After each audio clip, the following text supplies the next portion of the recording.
BA part first Hindi साहित्य में अपनी बातचीत चल रही थी कहानी की खच्चर और आदमी, जिसके लेखक यशपाल है। इस कहानी के कथानक से संबंधित बात आपको मैंने बताई थी। उसी बिंदु पर आगे बढ़ते हुए आज हम चर्चा करते हैं। यहाँ अपनी बातचीत हुई थी इन दो व्यक्तियों के बारे में, पूरण और जो भार्गव है, दोनों अभिन्न मित्र है। और ये जो पूरण है ये मैदानी बाग का रहने वाला एक व्यक्ति है। तो ये घूमने के लिए भार्गव के पास शिमला जाता है और वहाँ का पहाड़ी जनजीवन इसे बहुत अच्छा लगता है। लेकिन 2 ही दिन में ये जो पूरण है वो पहाड़ी जीवन से उब जाता है। वहाँ जो कड़ाके की ठंड पड़ रही थी, उस ठंड को देखकर ये सोचने लगता है कि इससे कहीं अच्छा हमारा मैदानी भाग का जीवन है, जहाँ हम बड़े आराम से रह सकते हैं। तो भार्गव कहता है कि ये ठंड तो कुछ भी नहीं है, इसी ठंड से कहीं अधिक के ऊंचे पहाड़ों पर जब हम जाते हैं, हिमपात होती है, तो वहाँ की जो ठंड है इस ठंड के मुकाबले कई गुना ज़्यादा है। और ये जो भार्गव है पूरण को अपने जीवन की एक कहानी सुनाता है जो कभी उसके जीवन में घटित हुई थी, कि जब हम लाहौल और स्पीति की यात्रा पे गए थे तो वहाँ हमारे साथ पहाड़ी क्षेत्र में एक अभूतपूर्व घटना हुई थी। और उसी घटना के बारे में वो पूरण को बताता है। तो पूरण बड़ा उत्सुक होता है, क्योंकि हम सामान्य रूप से मैदानी भाग में रहने वाले जो लोग हैं उनके लिए पहाड़ी जनजीवन एक आश्चर्य से कम नहीं है। तो पूरण भार्गव से कहता है कि तुम अपने जीवन का वो प्रसंग मुझे सुनाओ जिससे तुम हमें ये बताना चाहते हो कि पहाड़ी जीवन कैसा होता है, वहाँ के जो बर्फीले स्थान है वो किस तरीके से रहते होते हैं, और वहाँ के जो निवासी है कैसे अपना जीवन यापन करते हैं। तो ये पूरण दिल्ली से शिमला गया, शिमला की ठंड से परेशान हो गया। परेशान होने के बाद में भार्गव से पहाड़ी जीवन को बर्फीले स्थानों के बारे में और जानकारी प्राप्त करता है। इसी से संबंधित बात हम कर रहे थे कि ये जो भार्गव है अपने कुछ साथियों के साथ, जो साथी थे शेरप्पा, और शेरप्पा एक पर्वतारोही जाति होती है, पहाड़ों पर निवास करने वाली जाति होती है, विशेषकर अपने हिमालय के उस भाग से संबंधित जाति है जो नेपाल की तरफ जो हिमालय है, जहाँ हिमालय की सबसे ऊंची जो चोटियाँ पाई जाती है, वहाँ की एक जाति है शेरप्पा। इनके साथ भार्गव लाहौल स्पीति की यात्रा करता है, और उस यात्रा में क्या क्या घटनाएं उनके साथ होती है वो बातें पिछली कक्षा में बताई थी। अब आगे यहाँ इसमें बात आई थी कि इस खच्चर की, कि खच्चर ने दूसरे खच्चरों को खाकर अपना जीवन बचाया। तो ये पूरण कहता है कि ये अप्राकृतिक घटना है, लेकिन भार्गव कहता है कि कई बार हमारे जीवन में ऐसे अवसर आते हैं कि अप्राकृतिक घटनाएं हमारे लिए प्राकृतिक बन जाती है। हमें अवसर के अनुसार, समय के अनुसार अपने आप में परिवर्तन करना चाहिए। उससे शाकाहारी खच्चर ने अपने प्राण बचाने के लिए, अपना जीवन बचाने के लिए वो मांसाहारी बन गया है। हम अपने इतिहास में ऐसी बहुत सारी घटनाएं पढ़ते हैं जिनमें जो जीव है अपना अस्तित्व बनाए रखने के लिए शाकाहारी से मांसाहारी हुए हैं और मांसाहारी से पुनः शाकाहारी भी हुए हैं। ऐसी घटनाएं भी हम पढ़ते आए हैं। दूसरा, विज्ञान में जैसे पढ़ते हैं कि जो सर्वशक्तिशाली जीव होता है वही जीवित रहता है, और निर्बल जो जीव है उनको अपना शिकार बना लेता है, और इसका जीवंत उदाहरण खच्चर के रूप में देखने को मिला था। तो पूरण कहता है कि वास्तव में ये एक गजब घटना तुमने बताई है जो सुनने में ही बड़ी आश्चर्यजनक लगती है, काल्पनिक घटना लगती है। तो भार्गव कहता है कि ये काल्पनिक नहीं बल्कि ये वास्तविक घटना है, और ठीक वह वास्तविक घटना है जो कभी मैंने अपने जीवन में स्वयं देखी और भोगी है। कि हम लाहौल स्पीति में 8 दिन के लिए गए थे, लेकिन वहाँ मौसम बिगड़ने के कारण, बर्फबारी होने के कारण हमें जो है वहाँ 12 दिन रुकना पड़ा, और वो 12 दिन हमारे लिए हम ये कह सकते हैं कि कई वर्षों के बराबर थे। हमें सोच रहे थे कि अब हमारा जीवन बचेगा या नहीं बचेगा। एक पल हमें वहाँ बिताना, वहाँ निकालना हमारे लिए बड़ा मुश्किल हो रहा था। ऐसी बातें ये भार्गव पूरण से कहता है। तो पूरण कहता है कि वास्तव में तुमने आज मुझे वह जानकारी दी है कि पहाड़ी लोग कैसे अपना जीवन यापन करते हैं।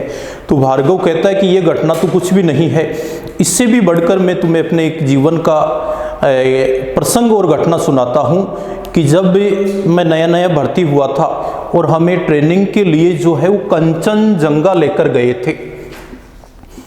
कंचनजंगा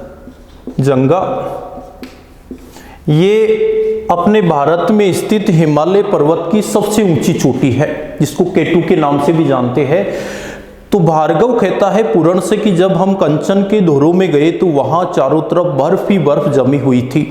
वहां जाने के बाद तेज वर्षा शुरू हो जाती है और उस समय इस भार्गव का जो ट्रेनर था वो एक जर्मन व्यक्ति था, अन्य इसके साथ और व्यक्ति भी थे। और वहाँ जाने के बाद में जब तेज वर्षा शुरू हो जाती है तो इन्होंने जो वाटर प्रूफ जो कपड़े या जैकेट पहन रखे थे उनके अंदर से भी इनके शरीर में जो है पानी चला गया था। पूरे इनके जो कपड़े हैं वो बिल्कुल तर हो गए थे, गीले हो गए थे। तो इनके जर्मन ट्रेनर ने कहा कि आप वापस से जब वो अपने निश्चित स्थान पर चले जाते हैं जहां जाकर उन्हें विश्राम करना था, तो वहां जाने के बाद में अपने जो विद्यार्थी थे उनको आदेश देता है कि आपको ये करना है कि ये जितने भी जो गीले कपड़े हैं इनको उतार कर, कल मैंने आपको बताया था कि वहाँ रहने वाले लोगों ने इस प्रकार की एक रजाई बना रखी थी जो ओढ़ने के काम नहीं बल्कि पहनने के काम की। सीधे अपने कपड़े, गीले कपड़े उतार कर गर्म कपड़े पहन के गर्म रजाई के अंदर दुबक जाओ और साथ में सभी को जो है वो गर्म शराब पीनी है और अपने हाथ पैरों से जितना हो सके उतना अपने शरीर को रगड़ते जाओ। इस प्रकार की बातें भार्गव के ट्रेनर ने अपने प्रशिक्षण लेने वाले या अपने विद्यार्थियों से कही। तो सब ने बिल्कुल वैसा ही कहा जैसे उनके अधिकारी ने उनसे कहा।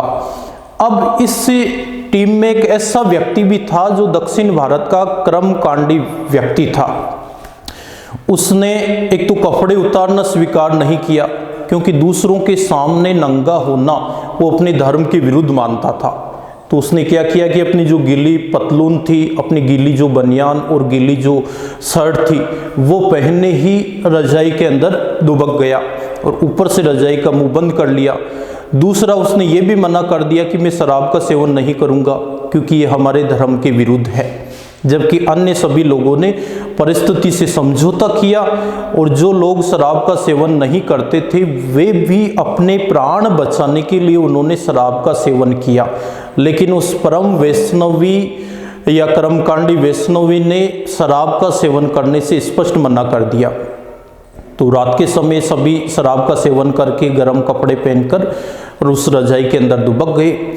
सुबह काफ़ी आवाज़ लगाने के बाद भी जो परम वैष्णव जी है उनकी अंदर से कोई प्रतिक्रिया नहीं आई क्योंकि कॉफ़ी पिलाने के लिए, गर्म कॉफ़ी पिलाने के लिए सभी को जगाया गया। तो उस रजाई का मुंह खोलकर जब देखा गया तो परम जो वैष्णवी व्यक्ति था उसका भी मुंह खुला हुआ था और परम वैष्णवी व्यक्ति विष्णु लोक सिधार गया था।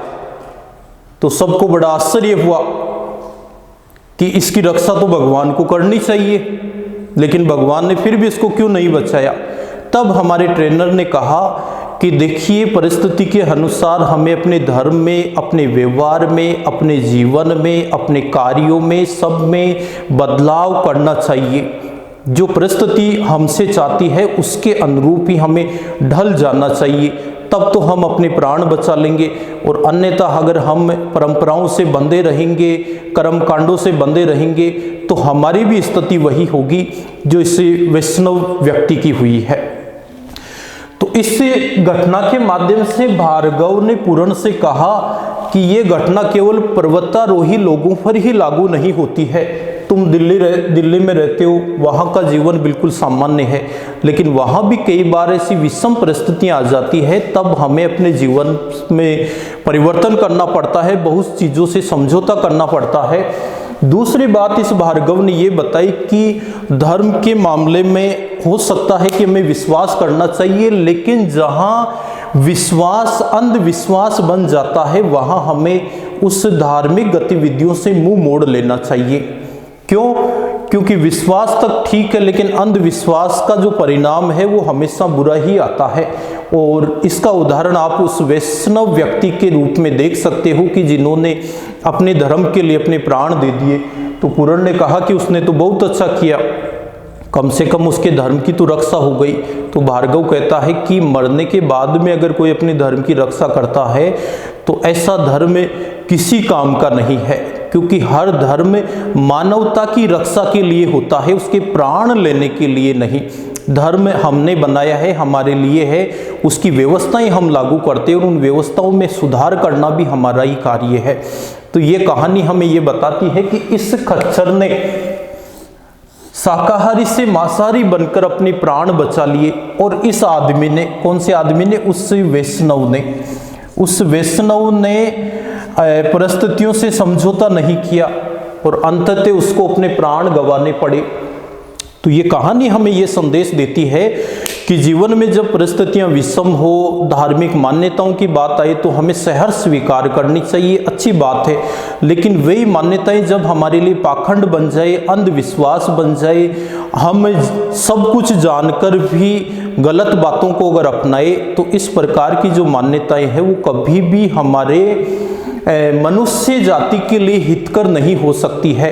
तो ऐसी अंध मान्यताओं को, ऐसी धार्मिक मान्यताओं से ये भार्गव कहता है पुराण से कि हमें हमेशा दूर रहना चाहिए।